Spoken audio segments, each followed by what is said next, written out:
Hi friends, പുതിയ വീട്ടിലേക്ക് എല്ലാവർക്കും സ്വാഗതം. അപ്പം ഇന്ന് നമ്മളിതാ ഒരു വാഴയില വെച്ചിട്ട് നമ്മളിതാ അട ഉണ്ടാക്കിയെടുക്കാൻ പോകാം കേട്ടോ. അപ്പം നമുക്ക് എല്ലാവർക്കും അറിയുന്ന ഒരു സംഭവം തന്നെയാണ്.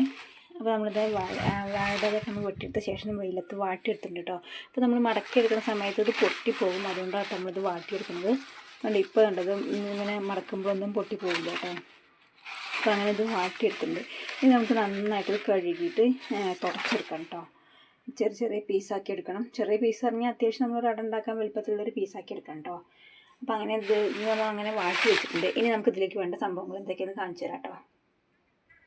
അങ്ങനെ നമ്മളിത് ഇതിലേക്ക് വേണ്ട സാധനങ്ങൾ എടുത്ത് വെച്ചിട്ടുണ്ട് കേട്ടോ. അപ്പോൾ ഇതിലിതാ ശർക്കര എടുത്ത് വെച്ചിട്ടുണ്ട്. അപ്പോൾ ഇത് നമ്മൾ കല്ലില്ലാത്ത ശർക്കരയുണ്ട്, അപ്പം പറഞ്ഞ് വാങ്ങിച്ചതാണ്. ഇപ്പോൾ ഒക്കെ കടകളിൽ സുലഭമാണ് കേട്ടോ, കിട്ടും കല്ലില്ലാത്ത ശർക്കര. അങ്ങനെ ഇതാ ശർക്കര എടുത്ത് വെച്ചിട്ടുണ്ട്. പിന്നെ ഇതാ തേങ്ങ, നമ്മൾ 2 തേങ്ങയായിട്ട് എടുത്തിരിക്കുന്നത്. 2 തേങ്ങയും ഉടച്ച് ചിരകി വെച്ചതാണ്. പിന്നെ അരി, പിന്നെ ആവശ്യത്തിനുള്ള ഏലക്കായ കേട്ടോ. അപ്പോൾ നമ്മൾ അരി കുറച്ച് മുന്നേ കുതിർത്തി വെച്ചതാണ് കേട്ടോ. അപ്പോൾ നമുക്ക് അരി വേണമെങ്കിൽ നേരെ ഇങ്ങനെ വെള്ളത്തോട് കൂടി അരച്ചെടുക്കാം. പക്ഷേ ഞാൻ അങ്ങനെയല്ല കേട്ടോ ചെയ്യുന്നത്. പൊടിച്ചെടുത്ത ശേഷം നമ്മൾ നന്നായിട്ട് നേരെ കാണിച്ചു തരാം കേട്ടോ അതെങ്ങനെയെന്ന്. അപ്പോൾ അങ്ങനെ ചെയ്യേണ്ടത് എന്തിനാണെന്ന് വെച്ചാൽ നല്ല സോഫ്റ്റ് കിട്ടാൻ വേണ്ടിയിട്ടാണ് കേട്ടോ. അടയ്ക്ക് നല്ല സോഫ്റ്റ് കിട്ടാൻ വേണ്ടിയിട്ടാണ്. അല്ലെങ്കിൽ നമ്മൾ നല്ല ഹാർഡായിട്ട് പോട്ടോ. അപ്പോൾ അങ്ങനെ വേണ്ട, നല്ല സോഫ്റ്റിന് കിട്ടാൻ വേണ്ടിയിട്ടാണ് നമ്മൾ നേരെ വറുത്തെടുത്തിട്ടൊക്കെ ഉണ്ടാക്കിയെടുക്കാൻ പോകും കേട്ടോ. അതിന് മുന്നേ നമ്മളിതാ ശർക്കര നമുക്ക് ഉരുക്കിയെടുക്കുക. കുറച്ച് വെള്ളം ഒഴിച്ചിട്ട് അങ്ങനെ ഉരുക്കിയെടുക്കട്ടെ ചെയ്യണത്. അങ്ങനത്തെ ശർക്കരയൊക്കെ നന്നായിട്ട് ഉരുകി വന്നിട്ടുണ്ട്. അതിലേക്ക് ഇതാ നമ്മൾ തേങ്ങ ഇട്ട് കൊടുക്കുക കേട്ടോ.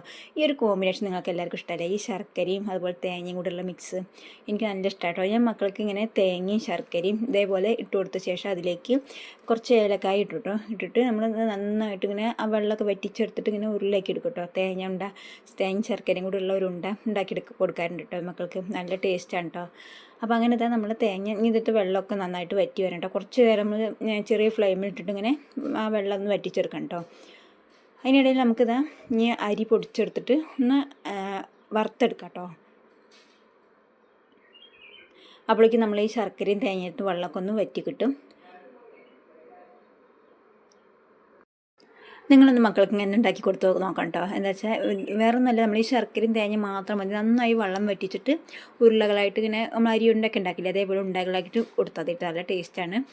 അപ്പോൾ അതിന് ശേഷം നമ്മൾ അരിയൊക്കെ നന്നായി പൊടിച്ചെടുത്ത ശേഷം ഇതൊന്ന് അരിച്ചെടുക്കുക കേട്ടോ. അരിച്ചെടുക്കുക പറഞ്ഞാൽ ആ തരിയൊക്കെ പോകാൻ വേണ്ടിയിട്ടാണ്. അപ്പോൾ നമുക്ക് നല്ലൊരു നൈസായിട്ടുള്ള പൊടി കിട്ടിക്കഴിഞ്ഞാൽ നമ്മളിത് കൈ കൊണ്ട് പരത്താതെ തന്നെ എങ്ങനെയാണ് ഇലയിൽ പരത്തിയെടുക്കാമെന്നാട്ടോ കാണിച്ചു തരുന്നത്. അപ്പോൾ അങ്ങനെ തന്നെ നമ്മളത് നൈസായിട്ട് പൊടിച്ചെടുത്തിട്ട് അത് അരിച്ചെടുത്തിട്ടുണ്ട്. ഇനി അതിലേക്ക് നമ്മൾ നന്നായിട്ട് വറുത്തെടുത്ത ശേഷം, നന്നായി വറുത്തെടുക്കുക പറഞ്ഞാൽ നല്ല അരിപ്പൊടിയിലൊക്കെ നല്ല ചൂട് വരുന്ന രീതിയിൽ ഒന്ന് വറുത്തെടുക്കാം കേട്ടോ. ചെറിയ ആവി പൊന്തില്ല, ആ ഒരു രീതിയിൽ വറുത്തെടുത്ത ശേഷം നമുക്കിതിലേക്ക് നല്ല തിളച്ച വെള്ളം കേട്ടോ, തിളച്ച വെള്ളം തന്നെ ഒഴിച്ചു കൊടുക്കണം. നല്ല സോഫ്റ്റ്നെസ് കിട്ടും കേട്ടോ. അതാണ് നമ്മൾ നല്ല തിളപ്പിച്ച വെള്ളം കേട്ടോ, അത് ഒഴിച്ചു കൊടുത്തിട്ടുണ്ട് കേട്ടോ. ഇതിപ്പോൾ നമ്മൾ മുന്നേ അട ഉണ്ടാക്കുന്നത് കൈ കൊണ്ട് ഇങ്ങനെ പരത്തിയിട്ട്, പക്ഷേ ഇത് കൈ കൊണ്ട് പരത്താതെ തന്നെ നമ്മൾ കണ്ടോ ഇങ്ങനെ ദോശമാവിൻ്റെ പരുവത്തിലാക്കിയെടുത്ത ശേഷമാണ് കേട്ടോ നമ്മളിത് പരത്തിയെടുക്കാൻ പോകുന്നത്. അപ്പോൾ അതിന് ഞാൻ ഇതിലൊരു കുറച്ചൊരു ഉപ്പ് ചേർത്തിട്ടുണ്ട് കേട്ടോ. അപ്പോൾ മധുരം ഉപ്പും കൂടി ബാലൻസ് ചെയ്യാൻ വേണ്ടിയിട്ട് നമ്മളത് ചേർത്ത് കൊടുത്തിട്ടുണ്ട്. അതിനുശേഷം നമ്മൾ ഇലയൊക്കെ നമ്മൾ വാട്ടി വെച്ചത് നേരെ കട്ട് ചെയ്തെടുത്തിട്ടുണ്ട് കേട്ടോ. പിന്നെ നമ്മളിതാ ഇലയിൽ പരത്തിയെടുക്കാൻ പോവാണ് കേട്ടോ. അപ്പോൾ നമുക്ക് കയ്യിലൊക്കെ മാവ് ആക്കാതെ തന്നെ ഒരു സ്പൂൺ വെച്ചിട്ട് നേരെ പരത്തിയെടുക്കാം. ദോശ പരത്തും പോലെ നമുക്കത് പരത്തിയെടുക്കാം കേട്ടോ. സിമ്പിളായിട്ട് ചെയ്യാവുന്ന ഒരു പരിപാടിയാണ്. അപ്പോൾ അതിന് വേണ്ടിയിട്ട് നമ്മൾ നൈസായിട്ട് ഇങ്ങനെ പൊടിച്ചിട്ട് അരിച്ചെടുക്കണം കേട്ടോ. അപ്പോൾ എൻ്റെ കയ്യിലൊരു മറ്റേ കയ്യിൽ ഫോണും ഇങ്ങനെ ഒരു കയ്യിൽ ചെയ്യും കൊണ്ടിട്ട് എനിക്ക് നേരെ പരത്താൻ. ഞാൻ പരത്തിയിട്ടൊന്ന് നമുക്ക് കാണിച്ചു തരേ.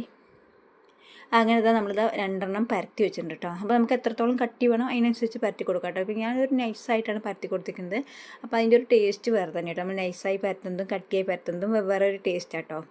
അങ്ങനത്തെ പരത്തിയതിലേക്ക് നമ്മളിത് കുറച്ച് തേങ്ങയും ശർക്കരയും കൂടെയുള്ള മിക്സ് ഇട്ട് കൊടുത്തിട്ടുണ്ട് കേട്ടോ. ഇനി നമുക്ക് നേരെ മടക്കിയിട്ട് മാറ്റി വയ്ക്കാം. പിന്നെ അങ്ങനെ എല്ലാ ഇലകളിലും നമുക്ക് മാവ് പരത്തിയെടുക്കാം കേട്ടോ.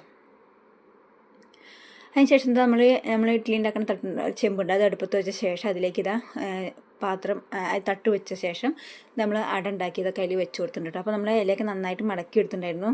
ഇത് ആ ശർക്കരയൊക്കെ ഒന്ന് ആവി വരുമ്പോൾ ആ ശർക്കരയൊക്കെ ഒന്ന് ഉരുകിയിട്ട് അതിൻ്റെ ഉള്ളിൽ കൂടെ പോകാൻ സാധ്യത ഉണ്ട് കേട്ടോ. അപ്പോൾ അതിന് വേണ്ടിയിട്ട് നമ്മൾ ഇല നല്ല രീതിയിൽ മടക്കി കൊടുക്കണം കേട്ടോ. അങ്ങനെ നമ്മൾ അട നല്ല സോഫ്റ്റായിട്ട് വെന്ത് വന്നിട്ടുണ്ട് കേട്ടോ. അപ്പോൾ ഏകദേശം ഒരു 15 മിനിറ്റ് ആവും കേട്ടോ. ആ സമയത്തിനുള്ളിൽ നമ്മൾ അട റെഡിയായി കിട്ടും. അപ്പോൾ എല്ലാവരും ഇങ്ങനെ ഒന്ന് ട്രൈ ചെയ്ത് നോക്കാം കേട്ടോ. ഇഷ്ടപ്പെട്ടുവെങ്കിൽ ലൈക്ക് ചെയ്യുക, ഷെയർ ചെയ്യുക, സബ്സ്ക്രൈബ് കൂടി ചെയ്യണേ. ബൈ.